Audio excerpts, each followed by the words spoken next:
في فنون القتال لا يخشى من اللون الأبيض بقدر ما يخشى من الألوان الأخرى، لكن في فن الكرة الأوروبية إذا واجهت الأبيض ستضطر لرفع هذا اللون مجبرا. ريال مدريد كبير الأندية في العالم، جعل من دوري أبطال أوروبا حلبة يستحيل أن يخسر فيها، ينقض على منافسيه في أوقاته التي يحب وبالطريقة التي يريد. بقيادة الإيطالي العجوز كارلو أنشيلوتي يسير الملكي بطريقه دون كثرة حسابات، فبمن حضر من اللاعبين ستكتب النتيجة لصالحه. وفي سيناريوهاته كلما منح الأمل كثيرا كان الوجع أكثر.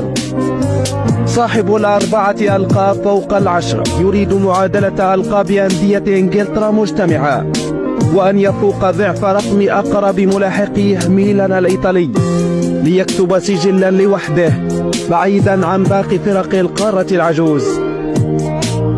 إذا تحدثت عن الميرينجي لن تذكر لاعبا بعينه، بل سترى مجموعة واحدة فيها الكل يدافع والكل يسجل، وفيها ريال مدريد فوق كل شيء وفوق كل الأهازيج. هلا مدريد!